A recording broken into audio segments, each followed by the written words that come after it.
हरे कृष्णा। तो अभी हम लोग चर्चा करेंगे अगला श्लोक। तो उसमें ये बताया गया है कि एक भक्त के जीवन में और एक अभक्त के, जो भक्त नहीं है, उसके जीवन में कितना अंतर होता है। जैसे भगवान श्री कृष्ण के एक महान भक्त थे, सुदामा। वो अपने जीवन निर्वाह करने के लिए सिर्फ कुछ ही घरों में जाकर मधुकरी करके भिक्षा मांगकर वो लाते थे और अपने जीवन परिवार को पालन पोषण करते थे। वो उतना ही में संतुष्ट रहते थे।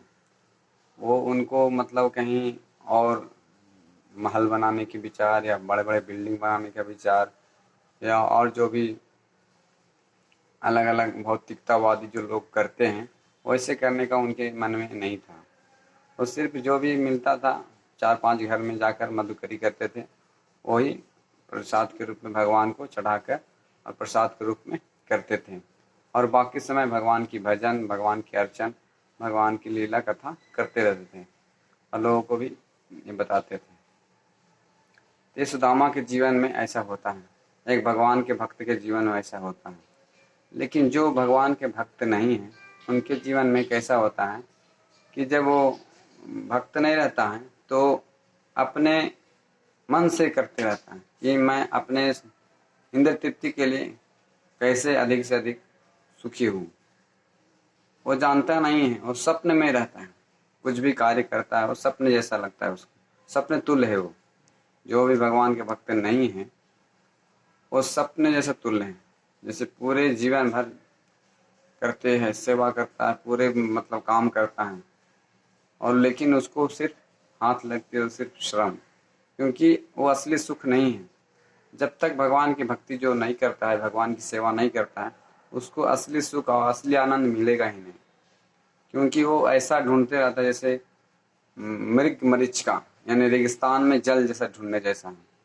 जैसे रेगिस्तान में आप जाएंगे तो चमकते रहता है, धूप के कारणों से वो चमकते रहता है, लगता है जल है, आगे जल है। वो आगे जाता है, फिर आगे देखता है आगे जल है।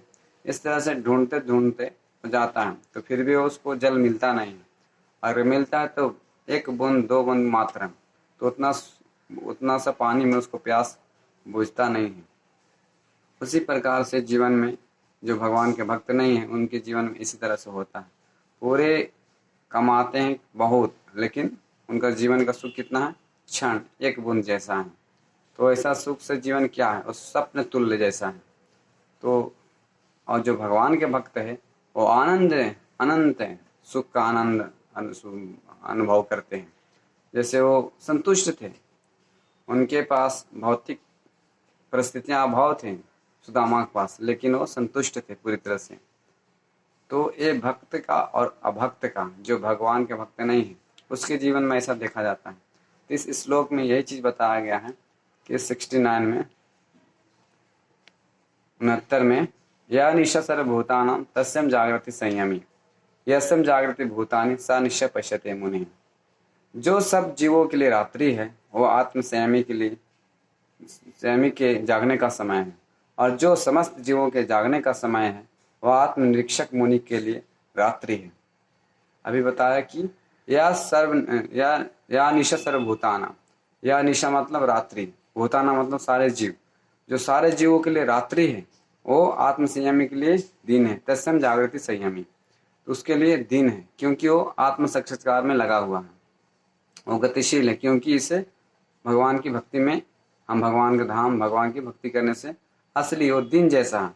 लेकिन जो ऐसा भगवान की भक्ति में नहीं लगा है उसको कैसा है, या निशा सर्वभूताना, उसको निशा मतलब रात्रि जैसा है। तो ये फर्क है, जो भगवान की भक्ति में लगा नहीं है वो रात्रि जैसा है, जो भगवान की भक्ति में लगा है उसको दिन जैसा है। और फिर आगे बताते हैं यस्यं जागृति संयमी, ये यस्यं जागृति भूतानि सा निश्चय पश्यते मुनि। यह सब जागृति भूतानि, जो जीवों के लिए दिन है और मुनियों के लिए रात्रि है। जो जैसा वो सपने जैसा देखता है कि यही सुख असली है, उसके लिए थोड़ा दिन लगता है, उसके लिए मुनियों के लिए रात है। इस प्रकार से समझाया गया है इसमें। यह सर्वनिशा सर्वभूताना तस्यं जागृति संयमी यस्यं जागृति भूतानि स पश्यते मुनिः। इस तरह से हम भक्त के और अभक्त के जीवन में ऐसा मिलता है।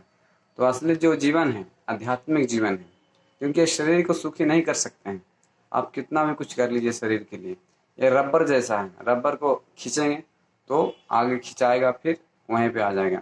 इसी प्रकार ये शरीर है, हम किसी इंद्रियों को देखने का लगाएंगे तो कितना देखेंगे।